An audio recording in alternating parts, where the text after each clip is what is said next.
अस्सलाम वालेकुम, मैं हूं रेहान तारिक और आप देख रहे हैं दास्ताक। पाकिस्तान में इंतखाबात कब होंगे? क्या पंजाब में इलेक्शंस पहले होंगे या पूरे मुल्क में इंतखाबात एक साथ होंगे? मौजूदा सियासी बहरान की वजह बनने वाले ये सवालात सुप्रीम कोर्ट के अहकामात के बावजूद हल होते दिखाई नहीं दे रहा है। एक जानिब अदालती हुक्म और तहरीक इंसाफ का मुतालबा है कि पंजाब में फौरी इलेक्शंस हो, तो दूसरी जानिब वफाकी इत्तेहादी हुकूमत का पार्लियामान के जरिए वाज़े इनकार इलेक्शंस के इनेकाद की राह में रुकावट बना हुआ है। ऐसे में पहले जमात इस्लामी के सरबराह सिराजुल हक और बाद में साबिक सदर आसिफ अली जरदारी की जानिब से मुज़ाकरात के जरिए इस बहरान का हल तलाश करने की कोशिश एक तीसरे रास्ते की जानिब इशारा करती है। यह मामला आज सुप्रीम कोर्ट में भी दौरान समाअत उठा, जहां अटॉर्नी जनरल ने अदालत को आगाह किया कि सियासी जमातें मुज़ाकरात पर आमादा हो रही हैं और अदालत कुछ मोहलत दे तो मामला सुलझ सकता है। इस पर चीफ जस्टिस उमर बंदियाल ने रिमार्क्स दिए कि सियासी जमातें एक मौक़िफ़ पर आ जाए तो अदालत गुंजाइश निकाल सकती है। चीफ जस्टिस की जानिब से सियासी जमातों को कल की समाअत के लिए नोटिस भी जारी कर दिए गए हैं। आज की समाअत बहुत से हवालों से दिलचस्प थी, क्योंकि 2 रोज कबल ही आला अस्करी अफसरान ने अटॉर्नी जनरल की मौजूदगी में अदालत को इंतखाबात से मुतालिक सिक्योरिटी और दीगर सूरत हाल से मुतालिक बताया था। इलेक्शन कमीशन और वजारत खजाना ने भी अपनी अपनी रिपोर्ट अदालत में पेश की थी, जिसके बाद कहा जा रहा था कि आज की समाअत अहम होगी। आज वजारत दिफा और 2 शहरियों की जानिब से एक साथ इंतखाबात कराने की दरख्वास्त पर समाअत हुई। दौरान समाअत चीफ जस्टिस और साथ में जस्टिस मुनीब अख्तर का कहना था कि पार्लियामेंट के वज़ीर आज़म पर अदम एतमाद के भी नताइज होते हैं। चीफ जस्टिस ने कहा कि अगर इंतखाबात के लिए फंड्स फराहम ना किए गए तो शदीद संगीन नताइज आ सकते हैं। मौला हमें हिम्मत दे कि सही फैसले करें और हमें नेक लोगों में शामिल करें, और जब हम चले जाएं तो हमें अच्छे अल्फाज पर याद किया जाए। चीफ जस्टिस उमर बंदियाल का कहना था कि मामला बहुत लंबा होता जा रहा है, हुकूमत ने अपना एग्जीक्यूटिव काम पार्लियामान को दिया है या नहीं दिया। जस्टिस मुनीब अख्तर ने सवाल किया कि क्या कभी सप्लीमेंट्री ग्रांट की मंजूरी लेने में हुकूमत को शिकस्त हुई। अटॉर्नी जनरल का कहना था कि साल 2013 में कटौती की तहरीकें मंजूर हो चुकी हैं, मौजूदा केस में ग्रांट जारी करने से पहले मंजूरी लेने के लिए वक्त था। जस्टिस मुनीब अख्तर का कहना था कि वजारत खजाना की टीम ने बार बार बताया कि सप्लीमेंट्री ग्रांट की मंजूरी बाद में ली जाती है। वजारत खजाना ने आइन की आर्टिकल 84 का हवाला दिया था। क्या आपका केस ये है कि हुकूमत जिम्मेदारियों की अदायगी में संजीदा है, लेकिन पार्लियामान ने मना कर दिया? वज़ीर आज़म को इंतखाबात के लिए फंड्स की मंजूरी के लिए पार्लियामेंट की अक्सरियत को एतमाद में लेना था। वज़ीर आज़म मुल्क के चीफ एग्जीक्यूटिव हैं। चीफ जस्टिस उमर बंदियाल का कहना था कि उम्मीद करते हैं कि हुकूमत आईनी अमल के लिए फंड्स की फराहमी पर मस्बत जवाब देगी। सिक्योरिटी सूरत हाल से मुतालिक हमें बताया गया, इलेक्शन कमीशन को क्यों लगता है कि माजी से अब सूरत हाल बहुत ख़राब है। माजी में दहशतगर्दी के दौरान भी इलेक्शंस हुए, मोहतरमा बेनज़ीर भुट्टो की शहादत के साल भी इंतखाबात हुए थे। जस्टिस मुनीब अख्तर ने कहा कि वज़ीर आज़म के पास असम्बली में अक्सरियत होना लाजमी है। अटॉर्नी जनरल साहब समझने की कोशिश करें, मामला बहुत संजीदा है।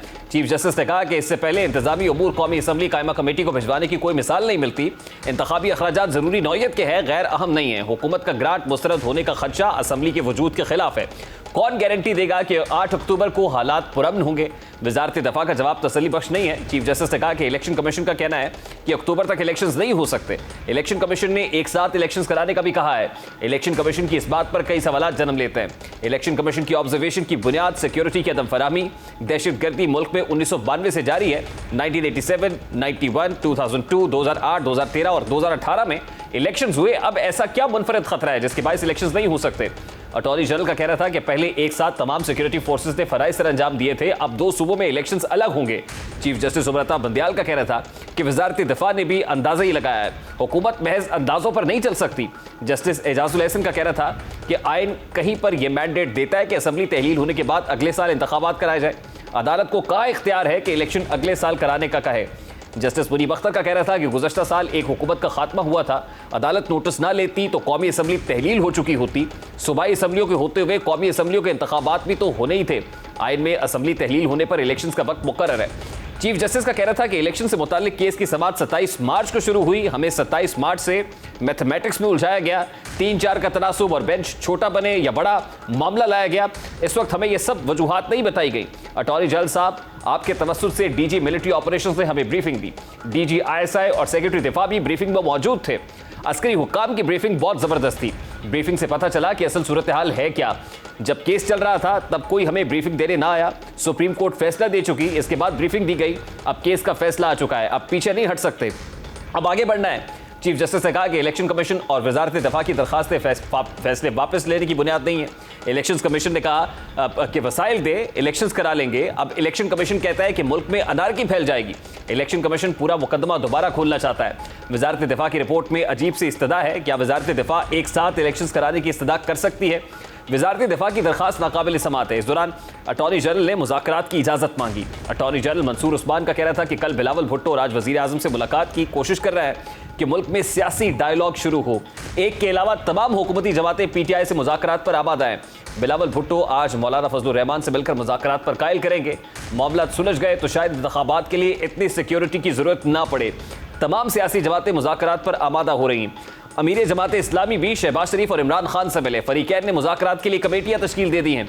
अदालत कुछ मोहलत दे तो मामला सुलझ सकता है। चीफ जस्टिस सुब्रता बंदयाल ने कहा कि अटॉर्नी जनरल की बात में वजन है। मुंजमद सियासी निज़ाम चलना शुरू हो रहा है। 14 मई करीब आ चुका है। सियासी जमातें एक मौक़िफ़ पर आ जाए तो अदालत गुंजाइश निकाल सकती है। अगर सियासी जमातें इंतखाबात की तारीख बदलना चाहती हैं तो अदालत उनके साथ है। आईनी अमल आगे चलता रहना चाहिए। ईद की 5 छुट्टियां आ रही हैं। यह मामला मजीद तवील नहीं होना चाहिए। वकील शाह खबर ने कहा कि सियासी जमातें अभी भी मुत्तफिक हो जाए तो आइडियल हालात होंगे। चीफ जस्टिस ने कहा कि मुज़ाकरात की बात है तो 8 अक्टूबर पर जिद नहीं की जा सकती। यकतरफा कुछ नहीं हो सकता। सियासी जमातों को दिल बड़ा करना होगा। आपकी तजवीज़ है कि सियासी जमातें मुज़ाकरात करें। अदालत ने यकीन दहानी कराने का कहा तो हुकूमत ने जवाब नहीं दिया था। हुकूमत ने आज पहली बार मस्बत बात की है।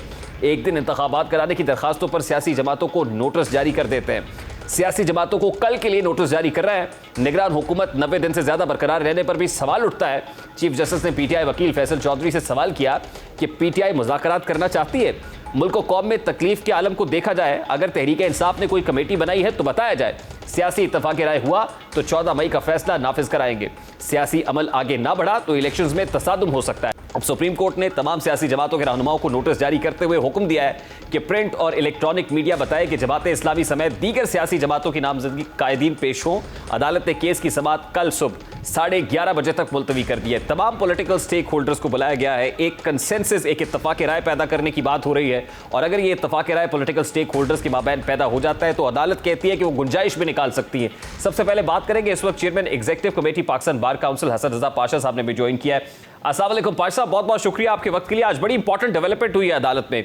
सुप्रीम कोर्ट ऑफ पाकिस्तान ये कहती है कि अगर सियासी इत्तफाक राय हो जाए तो अदालत गुंजाइश निकाल सकती है। अब अदालत का गुंजाइश निकालना आपको किस कदर गैर मामूली लगता है? देखें, हम तो बहुत पहले ये पॉलिटिकल पार्टीज जो असल स्टेक होल्डर्स हैं उनसे भी गुजारिश कर रहे थे और अदालत से भी गुजारिश करते रहे कि ये मामला इफ़हाम व तफ़हीम के साथ निपटाया जा सकता है। हमने ग्रैंड डायलॉग की बात की थी पॉलिटिकल पार्टीज के आए, बल्कि हमने तो एक कदम और आगे बढ़ के अपना प्लेटफॉर्म दिया था। हम ये चाहते हैं कि हम पहले भी ये चाहते थे, अब भी ये चाहते हैं कि मामला इफ़हाम व तफ़हीम के साथ ही हल होना मुमकिन है। और आप देखें कि सुप्रीम कोर्ट ऑफ पाकिस्तान ने गुज़श्ता प्रोसीडिंग्स में भी ये ऑफ़र की थी कि अगर पॉलिटिकल पार्टीज किसी एक डेट पे इत्तफाक करते हैं तो हम ये करने को तैयार हैं कि हम डेट जो है वो उसके मुताबिक कोई रास्ता निकाल लेंगे। और वो पॉलिटिकल पार्टीज बैठ नहीं रही थी। अभी मुझे नहीं पता कि उनका क्या सोच है, क्या है कि क्या वो इस बात पे आ रहे हैं कि बैठेंगे, क्योंकि तहरीक इंसाफ ने भी एक कमेटी कायम कर दी और फिर पीपल्स पार्टी ने भी कायम कर दी, नून ने भी कायम कर दी। तो ये एक्सक्यूज मी, तो ये एक मौलाना फजल रहमान साहब रह गए थे हमारी समझ के मुताबिक। अगर वो भी मान लें तो मेरा ख्याल है कि इस मसले का हल निकल सकता है। मौलाना फजल रहमान को मनाने के लिए बिलावल भुट्टो पीपल्स पार्टी वफ्द के हमरा उनकी रिहाइशगाह पर पहुंचे। हो सकता है कि उनको भी मना लिया जाए, लेकिन मेरा सवाल बड़ा सादा सा है कि बार बार ये बात होती रही कि कॉन्स्टिट्यूशन कहता है कि 90 रोज में इंतखाबात होने चाहिए। फिर हमने देखा कि अदालत ने एक तारीख मुकर्रर की जो 90 रोज से बाहर थी। आज फिर अदालत ही कह रही है कि अगर पॉलिटिकल स्टेक होल्डर्स बैठे तो गुंजाइश पैदा हो सकती है। तो क्या कॉन्स्टिट्यूशन के अंदर फिर गुंजाइश पैदा करने की भी गुंजाइश है? देखिए, 90 दिन वाली बात तो पहले ही खत्म हो चुकी है। जो पहली date honourable supreme court of Pakistan ने 30 अप्रैल मुकर्रर की थी इलेक्शन वाली, वो बियॉन्ड डेट थी, यानी 90 दिन के बाद की थी।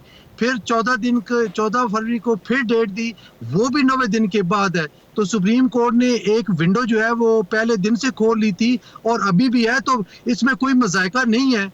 और अगर स्टेक होल्डर सारे बैठ के कंसेंसस के साथ कोई डेट देते हैं तो पहले भी आइन को खुदा न खास्ता हम ये बात नहीं करनी चाहिए, लेकिन कोई राह अगर कंसेंसस के साथ निकल सकती है तो आइन पे अमल दरामद कराने के लिए, आइन की उस शिक को अमल दरामद कराने के लिए ज़रूरी होगा कि कोई कंसेंसस डेवलप हो जाए। और सुप्रीम कोर्ट इस बुनियाद पे इसको बेस बना के कि पॉलिटिकल पार्टी सारी इस पे इत्तफाक राय के साथ ये काम कर रही हैं, तो ये हो सकता है। लेकिन पाशा साहब, ये गुंजाइश तो आइन के अंदर रहते हुए निकाली जा सकती है ना। यानी अगर आइन में भी कोई गुंजाइश पैदा करनी है तो उसके लिए कॉन्स्टिट्यूशनल अमेंडमेंट है, और अगर कॉन्स्टिट्यूशनल अमेंडमेंट होनी है तो वो पार्लियामान में होनी है। अब वो पॉलिटिकल स्टेक होल्डर जो पार्लियामान में नहीं है, पार्लियामान से बाहर बैठ के किसी एपीसी के अंदर कोई राह निकल सकती है? नहीं, एपीसी के अंदर तो राह नहीं निकल सकती। जाहिर है अब कॉन्स्टिट्यूशन में अमेंडमेंट होगी, और कॉन्स्टिट्यूशन में अमेंडमेंट 2/3 मेजॉरिटी के साथ ही हो सकती है, इसके अलावा मुमकिन नहीं है। फिर ये होगा कि हो सकता है कि तरीके इंसाफ के वो मेंबरान जो कि इस वक्त असेंबली से बाहर बैठे हैं लेकिन उनके इस्तीफे नामंजूर हो चुके हैं और स्टे पे वो बैठे हैं, वो शायद अंदर आ जाएं और बैठ के एक अमेंडमेंट कर लें इस हवाले से। ऐसी कोई चीज़ नहीं है जो नामुमकिन, बल्कि तो यहाँ तक भी हो सकता है कि देखिए 58(2) भी एक था शिक्ती आइन में, उसमें सदर मुमलिकत उस वक्त ही उनके पास इख्तियार था असम्बलियाँ तहलील करने का, हुकूमतें ख़त्म करने का। लेकिन आपने देखा कि वो जब इन्वोक हुई तो मामला जब हायर कोर्ट्स में आया तो उन्होंने असम्बलियाँ बहाल कर दी थी। तो ये भी मुमकिन है कि जो पहले असम्बलियाँ तहलील की जा चुकी हैं उनकी भी बहाली मुमकिन हो सकती है। तो ये कोई ऐसी चीज़ नहीं है, मुमकिन है। कोर्ट्स के पास बहुत सारे ऑप्शंस हैं। ये बड़ी इंपॉर्टेंट बात आप कर रहे हैं। अगर तो इसको वन बाय वन देख लेते हैं। अगर तो कॉन्स्टिट्यूशनल अमेंडमेंट होनी है तो क्या अमेंडमेंट होगी? क्या एक प्रेसिडेंट सेट किया जाएगा कॉन्स्टिट्यूशन के अंदर कि ये टाइम बार, ये डेज बार नहीं है, 90 रोज के अंदर इंतखाबात कराना, इसको कभी भी कराया जा सकता है? नहीं, देखें, ये वन टाइम हो सकती है। अभी आप देखें कि पीछे हुआ था ये अपना उनका हुआ था जो मिलिट्री कोर्ट्स का हुआ था, तो उसमें भी एक कॉन्स्टिट्यूशन अमेंडमेंट हो गई थी और वो वन टाइम थी। ये भी वन टाइम हो सकता है, क्योंकि अगर ये नहीं होगी और फिर हर आने वाली हुकूमत इस बेस पे कि जी के पैसे नहीं है, सिक्योरिटी का मसला है, तो वो साल 6 महीने या 2 साल आगे कर लें इलेक्शन को, तो ये भी कोई मुनासिब बात नहीं है।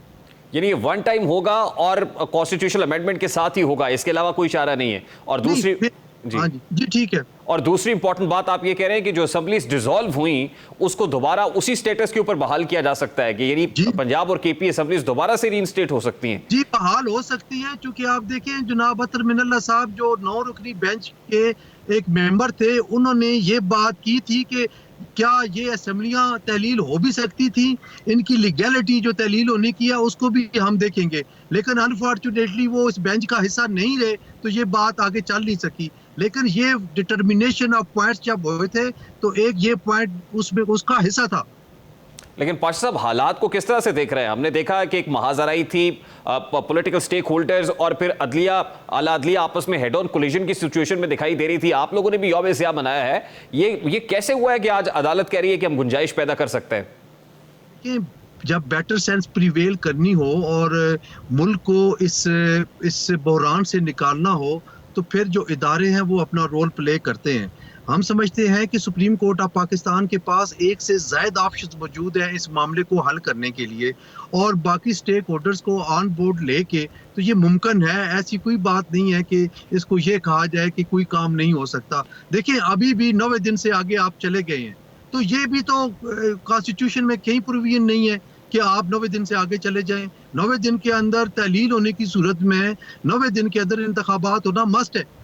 या अगर असेंबलियां खुद ब खुद जब डिसॉल्व हो जाती हैं, अपनी टर्म पूरी हो जाती है, तो फिर 60 दिन का टाइम दिया गया है कॉन्स्टिट्यूशन में। तो ये सारी चीज़ें अगर इस कॉन्स्टिट्यूशन प्रोविजन के होते हुए भी 90 दिन से आगे चले गए हैं, तो फिर ये भी मुमकिन है। नहीं, ये उस वक्त भी, यानी ये बहुत देर पहले भी हो सकता था। ये मेस और कियोस जो पैदा हुआ है, इसको पैदा होने से रोका भी जा सकता था। और उस वक्त जब पॉलिटिकल स्टेक होल्डर्स, खुद सियासी कायदीन, रहनुमा पहुंचे थे सुप्रीम कोर्ट के सामने और कहा था कि हमें सुन लिया जाए, तो अदालत ने कहा था कि आपको सुनेंगे, लेकिन उनको सुने बगैर फैसला दे दिया गया था। यानी वो अदालत जो उस वक्त सियासी रहनुमाओं को नहीं सुनना चाह रही थी, आज वो सियासी लोगों से कह रही है कि आप बैठे और बातचीत से मसले को हल करें। देखें, पार्लियामान को आप इग्नोर नहीं कर सकते, पॉलिटिकल पार्टीज को आप इग्नोर नहीं कर सकते। ये मेन स्टेक होल्डर्स है इस हवाले से, और पार्लियामान की ताकत और पार्लियामान की एग्जिस्टेंस वो अपनी जगह पे एक मुसलमा हकीकत है, तो उससे हरफ नज़र नहीं किया जा सकता। अब पार्लियामान जो वो ये बैठें, वो बात करें और इस मामले को अगर सुलझा ले तो कोई ऐसी बुरी बात नहीं है। बार बार हम ये कह रहे हैं। देखिए, सुप्रीम कोर्ट ऑफ पाकिस्तान के पास उस वक्त एक था हल कि अगर हमारी बात मान लेते, हमारी इस्तदा जो बार बार हमने की कि फुल कोर्ट बिठा दे, तो फिर गवर्नमेंट के पास पीछे हटने का कोई जवाब नहीं था। वो भी यही कह रहे थे जी कि फुल कोर्ट बनाए। अगर फुल कोर्ट बन जाता और यही फैसला हो जाता जो अब हुआ है, तो इसमें क्या था। लेकिन किसी वजह से अगर नहीं बनाया गया, और ये बेटर सेंस अब प्रिवेल कर रही है कि आप पॉलिटिकल पार्टीज को ऑन बोर्ड लेके उनको सुनना चाहते हैं, तो देर आए दुरुस्त है, ये भी अच्छी बात है। नहीं, लेकिन फुल कोर्ट बनाने का जो उसूली मौक़िफ़ आपका भी था और कुछ जमातों में था, उसके बाद आप समझते हैं कि फुल कोर्ट बनाने की कोई गुंजाइश नहीं होगी, यानी फिर जरूरत नहीं है, आप अपने उसूली मौक़िफ़ से पीछे भी हट जाएंगे फिर? देखिए, इसमें कुछ और भी मामलात है, सिर्फ इलेक्शंस के मामलात नहीं है। अब एक और मसला आ गया है जिस पे हमारा बड़ा कंसर्न है, जो कि supreme court practice and procedure bill के हवाले से है। उस पे हमारा कंसर्न है कि ये हमारे 20 साला मुतालबात थे जो मंजूर हुए और इस बिल की शक्ल में सामने आए, और पार्लियामान के दोनों ऐवानों ने उसको 2 दफा मंजूर किया, और अभी वो सदर साहब के पास साइन होने के लिए गया। वो साइन करते या ना करते, आर्टिकल 75 के तहत ऑटोमेटिकली 10 दिन में यानी 20 तारीख को वो एक्ट बन जाना था। लेकिन उसको एक्ट बनने से पहले उस पे अमल दरामद रोक देना, ये हमारा बड़ा सीरियस कंसर्न है। इस पे इसीलिए हमने एहतजाज भी किया था, और अभी भी हम ये कहते हैं कि इस मामले को भी अगर आपने सुनना है तो फुल कोर्ट बना लें और उसमें फैसला करें। तो पाशा साहब, उस फैसले को तो पार्लियामान ने भी नहीं माना। कल 20 तारीख है, यानी चंद घंटे बाकी रह गए हैं। ये मामला कैसे फिर सेटल होगा? देखिए, ये मामला भी अब सुप्रीम कोर्ट के मामलात सुप्रीम कोर्ट ने ही हल करने हैं, पार्लियामान के मामलात पार्लियामान ने ही हल करने हैं। अगर सुप्रीम कोर्ट जो है वो फुल कोर्ट अभी उस मामले पे भी बना ले, क्योंकि उसमें जो 8 रुकनी बेंच बना है उस पे भी हमारे तहफुजात है। हम नहीं चाहते कि कोई ऐसी बात करें जो इस इदारे को मलाइन कर, खुदा न खास्ता नहीं करना चाहते। हम खामखा उंगलियां नहीं उठा रहे, लेकिन हम चाहते हैं कि इंसाफ होता नजर आना चाहिए। उसमें जो एक चीज की गई है ऑर्डर में कि जी कि हम इसको ये it amounts to be interference in the supremacy of supreme court, वो इसमें नहीं है। खुदा न खास्ता ये इसमें नहीं हुआ कि 184(3) की अपील पार्लियामान के पास चली गई या किसी और इदारे के पास। 184(3) की अपील एपेलेट अथॉरिटी भी सुप्रीम कोर्ट ही होनी है। जो भी उसमें चीजें हैं वो सारी की सारी सुप्रीम कोर्ट के पास ही इख्तियार रहने हैं, किसी और के पास नहीं रहने। तो ये नहीं है। लास्टली पाशा साहब, पॉलिटिकल स्टेक होल्डर्स, अगर ऐसा होता है और हो जाए, हमारी दुआ है कि वो सब एक मेज पर बैठे, मुल्क के लिए बहुत बेहतर है। लेकिन जो डिवीजन इस वक्त अदलिया के अंदर है वो कैसे दुरुस्त होगी? उसका भी जो वाहिद हल है वो फुल कोर्ट मीटिंग है। तमाम मुअज़्ज़ज़ जज साहबान बैठे और वहां पे अपने मामलात को सामने लेकर आए। देखें, बात होती है कि जनाब एक खतो किताबत हो रही है, एक जज साहब खत लिख देते हैं, दूसरे खत लिख देते हैं, तो ये खत इसलिए लिखते हैं कि उनको मौका नहीं फराहम किया जाता बात करने का, कैथारसिस नहीं होता, वो अपने रिजर्वेशन सामने नहीं ला सकते, वो अपनी तजावीज़ को सामने नहीं ला सकते। तो उसके लिए ज़रूरी होता है कि फुल कोर्ट मीटिंग हो जाए, जो कि पिछले 2-2.5 साल से नहीं हुई। तो इसीलिए ये हालात पैदा हो गए हैं कि जज साहबान एक दूसरे को खत लिख के अपनी तजावीज़ पेश कर रहे हैं, अपने मुतालबात पेश कर रहे हैं, या अपने एहतजाज जो है वो रिकॉर्ड करा रहे हैं। बहुत बहुत शुक्रिया। हसन रजा पाशा साहब हमारे साथ मौजूद थे। आईने पाकिस्तान कौमी वहदत की अलामत के मौजू पर मुनक्किदा सेमिनार से आज जस्टिस काजी फाइजी साहब, सुप्रीम कोर्ट के सीनियर तरीन जज, ने खिताब किया और बड़ी इंपॉर्टेंट बातें की हैं आइन के हवाले से, और माजी की गलतियां भी बताई हैं कि अगर आज भी हमने माजी की गलतियों से ना सीखा तो हम वहीं खड़े रहेंगे, हम बेहतर नहीं हो सकते। और फिर ख़ास तौर पे बड़े पर्टिनेंट क्वेश्चंस थे जो इस कॉन्फ्रेंस के अंदर रेज़ किए गए, जिसको रिस्पॉन्ड किया जस्टिस काजी फाइज़ ने। सबसे पहले तो वो कहते हैं कि गलत फैसला गलत ही होता है, नो मैटर व्हाट वो अक़लियती फैसला ही क्यों ना हो। क्या कहा उन्होंने, ज़रा उसकी एक झलक आपके सामने रखता है। तारीख पुकार रही है, सीखो। बड़े बड़े जजेस बैठे हैं और इस पे फैसला करें। अगर फैसला गलत है वो गलत रहेगा, चाहे सबके सब जज फैसला कर लें, अक्सरियत कर ले, एक की माइनॉरिटी अगर वो सही है तो वो सही है। ये जो आजकल हो गया है कि जी इसको नंबर्स गेम के हैं, इससे झूठ सच में तब्दील नहीं हो सकता और इसके बरक्स भी नहीं हो सकता। और अगर तारीख से अगर आप सीखेंगे नहीं तो तारीख दोहराएगी। आर्टिकल 184(3 जिसके लिए supreme court practice and procedure bill 2023 पार्लियामान से मंजूर किया गया, लेकिन उसको strike down supreme court of Pakistan ने किया। 184(3 की जुरिस्डिक्शन को एक्सरसाइज करने के लिए जस्टिस काजी फैज ने आज ये भी कहा कि ये सुप्रीम कोर्ट का इख्तियार है और सुप्रीम कोर्ट से मुराद सारे के सारे जजेस हैं, सुप्रीम कोर्ट के अंदर मौजूद तमाम जजेस, इसका मतलब चीफ जस्टिस नहीं है। क्या कह रहे थे, जरा वो भी आपके सामने रखता है। तो 184(3 की जो बात होती है ना, वो इख्तियार सुप्रीम कोर्ट को देती है कि आप उसमें कुछ शराइत दी गई हैं कि जब कोई पब्लिक इम्पोर्टेंस या मुफाद आमा का कोई केस हो, एक ये लाजमी है इसको पूरा करना, दूसरा ये for the enforcement of fundamental rights, बुनियादी हकूक के निफाज के लिए कोई काम किया जाए। अब ये ब्रेक लेंगे और ब्रेक के बाद जब वापस आएंगे तो क्योंकि पॉलिटिकल स्टेक होल्डर्स के माबैन एक कंसेंस करने की बात हो रही है। आज बिलावल भुट्टो जरदारी, मौलाना फजलुर रहमान जो पीडीएम के सरबराह हैं, उनको मनाने के लिए उनकी रिहाइशगाह पर पहुंचे। ये मामला कहां तक पहुंचा है और क्या कंसेंसस डेवलप हो जाएगा, क्या विद इन द पीडीएम भी एक कंसेंसस होगा कि इमरान खान से बात करनी चाहिए? इस ब्रेक के बाद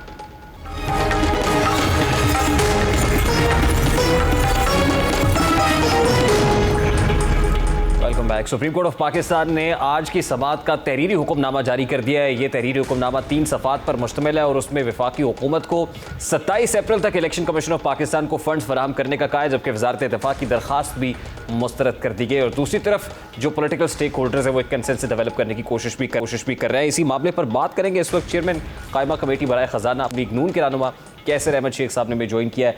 अस्सलाम वालेकुम शेख साहब, बहुत बहुत शुक्रिया आपके वक्त के लिए। सबसे पहले तो बड़ा सादा सा सवाल है, क्योंकि आप चेयरमैन कायमा कमेटी बराए ख़जाना है और कायमा कमेटी ने ये फैसला काबीना को और काबीना से फिर पार्लियामान में आया था। एक बार फिर सुप्रीम कोर्ट ने वफाकी हुकूमत को इलेक्शन कमीशन को 27 अप्रैल तक फंड्स फराहम करने का कहा है। अब ये मामला अगर हुकूमत के पास आता है तो क्या वही रिस्पॉन्स होगा जो पहले था? सुप्रीम कोर्ट में जो बातचीत हुई है उसकी बात के को मद्देनजर रखते हुए दोबारा उस पर गौर कर सकते हैं। जस्टिस मुनीब अख्तर की तरफ से ये सवाल भी उठाया गया कि क्या कभी सप्लीमेंट्री ग्रांट की मंजूरी में कभी हुकूमत को शिकस्त हुई है? सप्लीमेंट्री ग्रांट भी तो पार्लियामान से मंजूर करा ली जाती है। जी, सप्लीमेंट्री ग्रांट बिल्कुल पार्लियामेंट से मंजूर कराई जाती है और मैं अक्सर असम्बली में ये ऑब्जेक्शन भी करता रहा हूँ कि ये क्या तरीकाकार है कि आप एक बजट पास करवाते हैं। ये तमाम हुकूमतों का यही तरीकाकार है और ये गलत तरीकाकार है। इंडिया में अगर सप्लीमेंट्री ग्रांट होती है ना कोई, वो पहले दोबारा कौमी असम्बली के पास जाते हैं, अपनी जो भी उनकी लोकसभा है उसके बाद जाते हैं और हमारे यहाँ खर्च हो जाता है और साल के एंड में वो कहते हैं ये सप्लीमेंट्री ग्रांट है, आप पेमेंट कर दें। ये तरीका तो नामुनासिब है लेकिन हमारे यहाँ होता यही है। प्रैक्टिस तो ये है और कहा गया ना कि 2013 के अंदर कटौती की तहरीकें मंजूर हुई, अब भी सप्लीमेंट्री ग्रांट मंजूर कराने के लिए आपके पास वक्त था, तो क्या हुकूमत संजीदा नहीं थी पहले? मैं सवाल समझा नहीं सर। आज अदालत के अंदर प्रोसीडिंग्स के दौरान ये कहा गया कि 2013 में कटौती की तहरीकें भी मंजूर हुई और फिर उसके बाद अभी लग ये रहा है कि सप्लीमेंट्री ग्रांट अगर मंजूर करानी होती तो आपके पास वक्त था, यानी इन टाइम वो ग्रांट मंजूर कराई जा सकती थी पार्लियामान से, तो क्या हुकूमत संजीदा नहीं थी? ये हुकूमत ने तो भेजा था, ये ग्रांट के लिए भेजा, तो कौमी असम्बली ने उसको माना नहीं है ना। देखिए ना, ये तो हमारे यहाँ का हमने जो स्टैंडिंग कमेटी फाइनेंस में ये कहा कि फाइनेंस मिनिस्ट्री भेजे अपनी जो हमारी कैबिनेट है। जी, उससे तो सर तासुर ये गया ना कि हुकूमत संजीदा है, पार्लियामान संजीदा नहीं है। ये तसर तो यही जाता है, ये हकीकत भी यही है, हुआ ही यही है। देखिए, बात तो ये है कि जो हमने तो कहा, स्टैंडिंग कमेटी फाइनेंस ने ये कहा फाइनेंस मिनिस्ट्री से कि आप इसको कैबिनेट में रेफर करें और फिर ये बनी बिल लेके आए कौमी असम्बली में। तो कौमी असम्बली में तो बिल आया और कौमी असम्बली ने उसको पास नहीं किया। अच्छा शेख साहब, अब बात यह है कि ये फंड्स और सिक्योरिटी का मसला भी अदालत कहती है कि उसमें गुंजाइश निकल सकती है अगर पॉलिटिकल स्टेक होल्डर्स आपस में एक मेज़ पर बैठकर बातचीत के लिए तैयार हो जाएं। तो ये भी बड़ी इंपॉर्टेंट बात है कि अदालत ये कह रही है कि गुंजाइश भी निकाली जा सकती है। क्या पीडीएम तहरीक इंसाफ के साथ बैठने के लिए तैयार होगी? जी बिल्कुल, हम बैठने के लिए तैयार होंगे। मैं तो बार बार यही कहता रहा हूँ, यही तरीका है जो आप कह रहे हैं ना। देखिए, ये हम पॉलिटिशियंस का काम था और ये हमारे लिए कोई बात से इज्जत बात नहीं है कि हम अपने झगड़े जो है बार बार लेके जाएं अदालतों में। हमें बैठ के ये पॉलिटिशियन, मैंने कल परसों जो तकरीर की है ना, कौमी असम्बली में कल तकरीर मैंने की है। मैंने कहा कि जो जब भी पाकिस्तान में हुआ है ना, 1970 में हुआ कि अवामी लीग और पीपल पार्टी इलेक्शन तो हो गए, लेकिन इलेक्शनों का रिजल्ट जो हुआ इन दोनों में आपस में टसल रही। 77 में इलेक्शन हो गए और फिर भी टसल ख़त्म नहीं हुई। जो पार्टी जीत जाती है उसको नहीं आने दिया गया हुकूमत में। ये मुसलसल हमारे यहाँ इलेक्शन हो रहे हैं, लेकिन कभी ये हम जब तक, और ये अभी भी जो मामला आपने उठाया ना बिल्कुल पर्टिनेंट है, बजाय कि हम ठीक है देखिए ना कोर्ट्स में कोई जाना वो तो हर किसी का राइट है, लेकिन हमारा तरीका ये होना चाहिए कि हम बैठ के पॉलिटिशियन अपने छोटे छोटे मामला, ये मामला क्या है तो वो जो ट्रस्ट डेफिसिट है इमरान खान पे, नेट रिजल्ट में आपको बताऊं ना कि 14 मई को इलेक्शन हो या 8 अक्टूबर को इलेक्शन हो, तो 4-4.5 महीने का गैप है। हम इसमें कहीं आपस में हम सब कहते हैं कि इलेक्शन होने चाहिए, इलेक्शन टाइम पे ये एक अनयूजुअल हो गया ना। पहली बार पाकिस्तान की तारीख में हुआ कि सूबाई असम्बलियों के और ख़ासकर पंजाब के, वो भी केपी के ऊपर जोर नहीं है, सिर्फ पंजाब पे जोर दिया गया कि ये इलेक्शन आप पहले करवा दें। तो इससे हमें खदशा है कि ये आपस का इख्तिलाफ और बढ़ जाएगा। नहीं शेख साहब, प्रिंसिपल ये बात बिल्कुल दुरुस्त कर रहे हैं आप, लेकिन मैं ये कह रहा हूं कि पीडीएम तो छोटी बड़ी तमाम जमातों का इत्तेहाद है और दूसरी तरफ पाकिस्तान तहरीक इंसाफ है।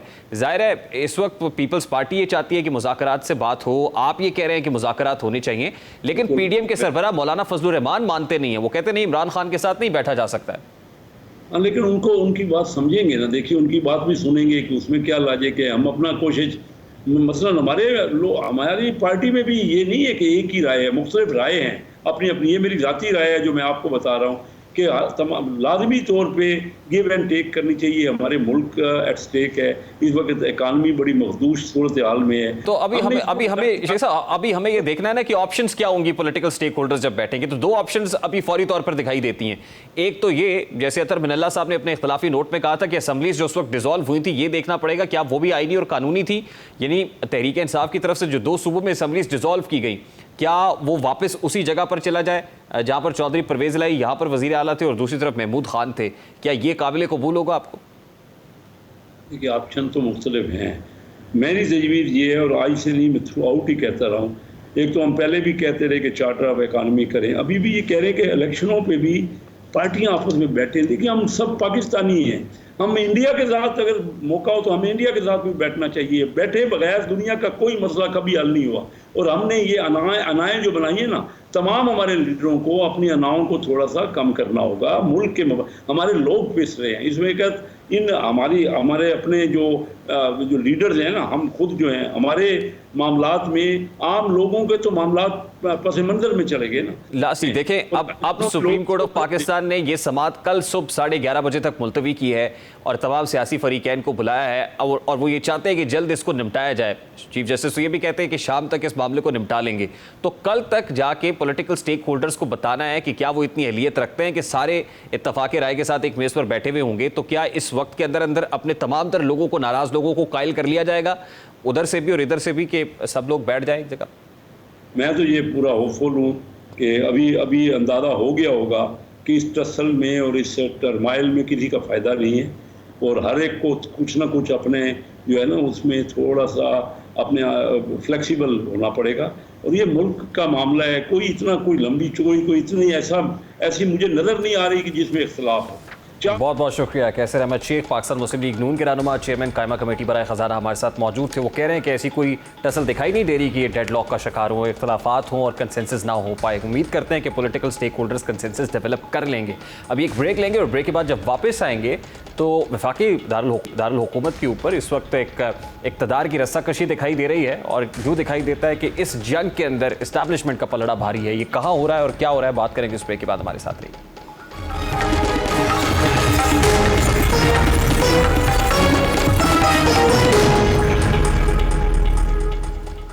Welcome back. आज़ाद होने के कुछ अरसे बाद ही वसाइल की जंग शुरू होने से लेकर आज तबाही के दहाने तक आने में अगर कोई किरदार अदा करता हुआ दिखाई देता है या कोई वाहिद किरदार नजर आता है तो वो इस्टेब्लिशमेंट है। इक़्तिदार की रस्साकशी, बार बार की हुकूमत के खिलाफ यलगार, अनार की वसाइल पर कब्जे की जंग और ख़ुद को सुप्रीम करार देने जैसे अवामिल ने मुल्क को तहोबाला कर दिया है। ये सूरत हाल है सूडान के दारुल हुकूमत खर्तूम की, जहाँ पर इस वक्त लहू, लाशें, कटे फटे इंसान और खून में रंगी तारकोल की सड़कें दिखाई दे रही हैं।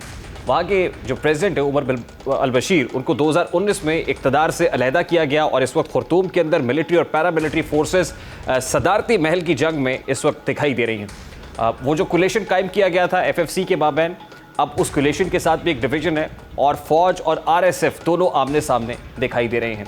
वो मुल्क जो 56 के अंदर कायम होता है, वहाँ 58 के अंदर फौज जमहूरी हुकूमत का तख्ता उलट के ये 64 तक यही मामला रहता है, 69 में फिर ऐसा इशू ट्रिगर करता है और फिर हम ये देखते हैं कि हमेशा डेमोक्रेटिक जो है वो आइडियल्स की बात तो होती है, लेकिन ऑटोक्रेटिक रियलिटीज़ को फेस करना पड़ता है। और यही हुआ 30 साल तक।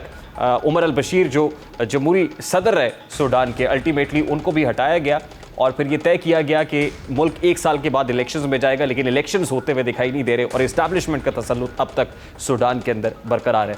प्रोग्राम का वक्त अपने इख्तिताम को पहुंचा, आपसे मुलाकात होगी इंशाल्लाह कल। अपना रखिए ख्याल, अल्लाह हाफ़िज़।